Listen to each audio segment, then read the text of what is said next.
तो last part में जेनो बाकी मल्टीवर्स के ओमनी किंग को ये चैलेंज देता है कि वो फाइट करेगा बाकी मल्टीवर्स के सबसे स्ट्रॉन्गेस्ट मॉर्टल के साथ, और अगर वो हार जाता है तो जो उस फाइट में सबसे स्ट्रॉन्गेस्ट कंटेंडर होगा उसको ओमनी किंग बना देगा जेनो। अब इसके आगे, लेकिन उससे पहले तुम वीडियो को लाइक करो, और अगर तुमने पिछले पार्ट्स नहीं देखे तो वो जरूर देखना, वरना तुम्हें कुछ भी समझ में नहीं आएगा। खैर, तो 3 मल्टीवर्स के ओमनी किंग जेनो के इस चैलेंज को एक्सेप्ट करते हैं और उनकी फाइट होती है एक नल डायमेंशन में, जहाँ पे गोकू वजीटा ट्रायंगल, डिस्ट्रॉयर्स और एंजल्स आए होते हैं उस फाइट को देखने के लिए। खैर, अब मैं तुम्हें बताता हूँ कि उन 3 मल्टीवर्स के स्ट्रॉन्गेस्ट मॉर्टल कौन कौन थे। तो वो थे गोकू, हिट और जिरेन। अब तुम सोचोगे कि ये तीनों दूसरे मल्टीवर्स में क्या कर रहे हैं। वेल, तो स्टोरी से हट करके मैं तुम्हें एक चीज बताना चाहता हूँ। देखो, डिफरेंट मल्टीवर्स होने का मतलब ये नहीं है कि उसमें डिफरेंट कैरेक्टर्स होंगे, लेकिन उसका मतलब ये होता है कि कैरेक्टर्स सेम रहेंगे लेकिन उनके रोल्स चेंज हो जाएंगे।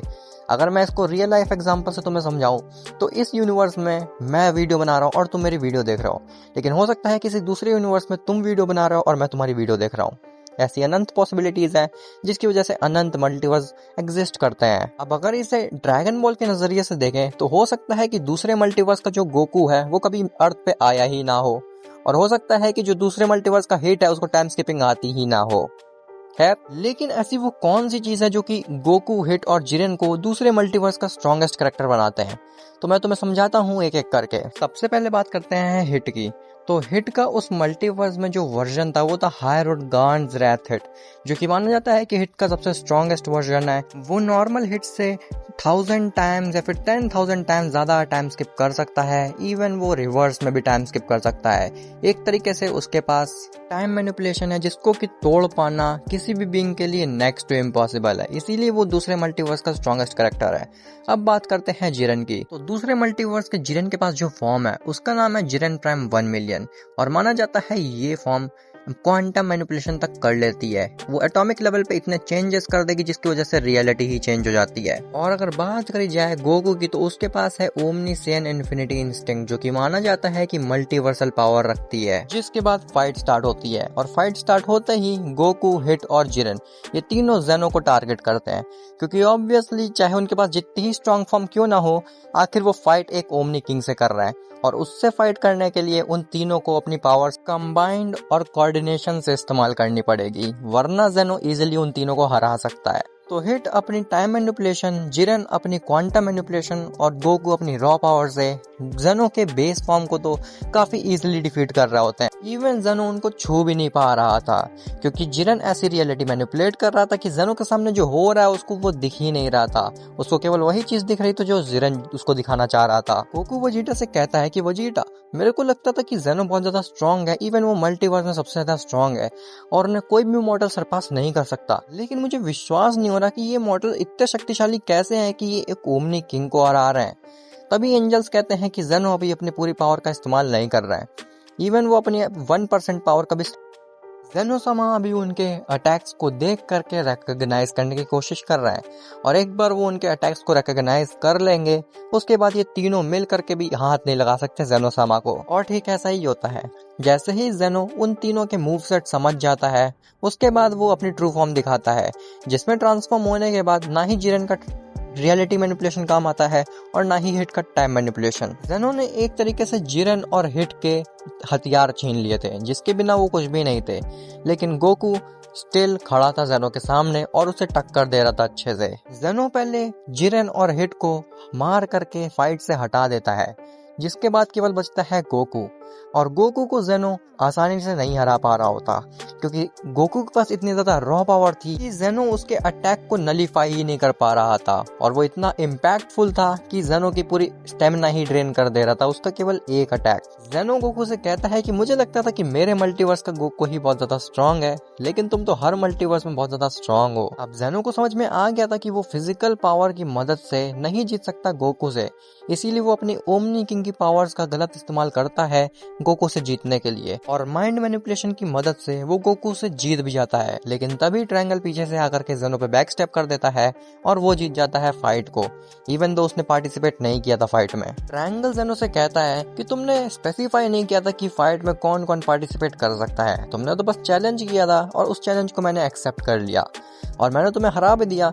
इसका मतलब है कि अब मैं तुम्हारे मल्टीवर्स का ओमनी किंग बन जाऊंगा। और जेनो को ना चाहते हुए भी ट्रायंगल को ओमनी किंग बनाना पड़ता है अपने मल्टीवर्स का। अब क्योंकि जेनो मल्टीवर्स का ओमनी किंग नहीं रहा था, तो वो ये डिसाइड करता है कि वो गोकू के साथ अर्थ पे रहेगा। जिसके बाद गोकू, वेजिटा और जेनो चले जाते हैं अर्थ पे और ट्रायंगल ग्रैंड प्रीस्ट के साथ चला जाता है जेनो की प्लेस पे। जहां पहुंचने के बाद ट्रायंगल ग्रैंड प्रीस्ट से कहता है कि मेरा एक बहुत जरूरी काम है, क्या तुम वो करोगे?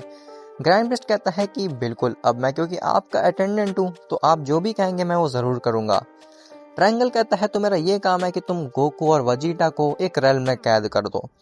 ग्रैंड प्रीस्ट पूछता है कि आप ऐसा क्यों करना चाहते हैं, वो तो काफी प्योर हार्टेड सियंस है। ट्रायंगल कहता है कि मुझे लगता है कि वो सियंस हमारे मल्टीवर्स के लिए बहुत बड़ा खतरा है। अब ग्रैंड प्रीस्ट को यह बात समझ में आ गई थी कि ट्रायंगल का इरादे कुछ बहुत ही ज्यादा गलत है और गोकू, वेजिटा उसे रोक ना पाए, इसीलिए वो चाहता है कि उनको रेल में बंद कर दिया जाए। ग्रैंड प्रीस्ट कहता है कि मुझे नहीं लगता कि गोकू, वेजिटा हमारे मल्टीवर्स के लिए खतरा बनेंगे। तो ट्रायंगल कहता है कि मैंने तुमसे जितना कहा है तुम बस उतना ही करो, क्योंकि मुझे समय नहीं लगेगा तुमको इरेज करने में। अब ग्रैंड प्रीस्ट को मजबूरन अर्थ पे जाना पड़ता है गोकू और वेजिटा के पास, लेकिन वो उनको रेल में कैद करने के लिए वहाँ पे नहीं जाता, बल्कि किसी दूसरे इरादे से जाता है। गोकू, वेजिटा और जेनो ये बात कर रहे होते हैं कि आखिर ट्रायंगल ने ऐसा क्यों किया। वो चाहता तो अपनी टाइमलाइन में भी ओमनी किंग बन सकता था, लेकिन वो हमारी टाइमलाइन में आकर के ओमनी किंग क्यों बना। तभी वहाँ पे ग्रैंड प्रीस्ट आता है। ग्रैंड प्रीस्ट गोकू और वेजिटा से कहता है कि ट्रायंगल चाहता है कि मैं तुम दोनों को एक रेल में कैद कर दूं।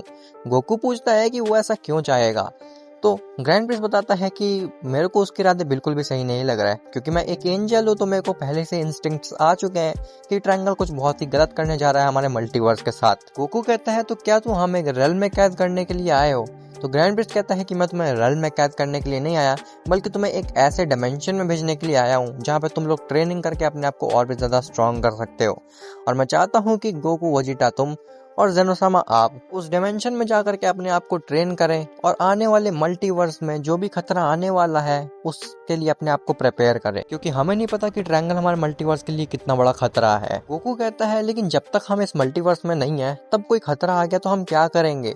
ग्रैंड प्रीस्ट कहता है तुम उसकी चिंता बिल्कुल मत करो, मैं गोहान और ट्रंक्स को ले जाऊंगा और अपने अंडर ट्रेन करूंगा और उनको प्रिपेयर करूंगा इस मल्टीवर्स को बचाने के लिए, जब तक तुम लोग नहीं आते इस मल्टीवर्स में। और मेरा यकीन मानो, जब तुम लोग डायमेंशन से वापस आओगे मल्टीवर्स में तो गोहान और ट्रंक्स मॉर्टल नहीं रहेंगे, बल्कि वो एक प्योर एंजल बन चुके होंगे।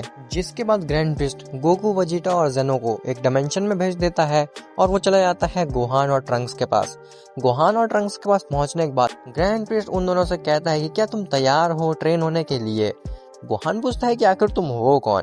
ग्रैंड प्रीस्ट बताता है कि मैं इस मल्टीवर्स के रूलर का अटेंडेंट हूँ और मैं तुम लोगों को अपने साथ ले जाने आया हूँ ट्रेन करने के लिए, क्योंकि हमारे मल्टीवर्स पे बहुत बड़ा खतरा आने वाला है। गोहान कहता है लेकिन अगर हम तुम्हारे साथ चले जाएंगे तो इस अर्थ को कौन बचाएगा? ग्रैंड प्रीस्ट कहता है तुम उसकी चिंता बिल्कुल मत करो, मैंने इस अर्थ के आसपास एक ऐसी बाउंड्रीज क्रिएट कर दी हैं कि कोई इसको डिस्ट्रॉय नहीं कर सकता।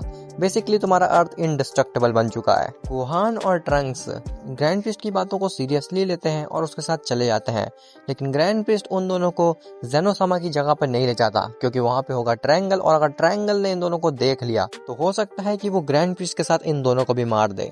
इसीलिए ग्रैंड प्रीस्ट उन दोनों को कहीं और छोड़ करके जेनो की प्लेस पे जाता है। लेकिन जब वो जेनो की प्लेस पे पहुंचता है तो वो ये देखता है कि ट्रायंगल वहाँ पे है ही नहीं। अब ट्रायंगल आखिर गया कहाँ था? क्या वो सच में मल्टीवर्स को तबाह करने की सोच रहा है? और अगर ऐसा सोच रहा है तो क्या गोकू और वेजिटा उसको रोक पाएंगे या फिर गोहान और ट्रंक्स उसे रोक पाएंगे? ये सब तुम्हें पता चलेगा नेक्स्ट पार्ट में।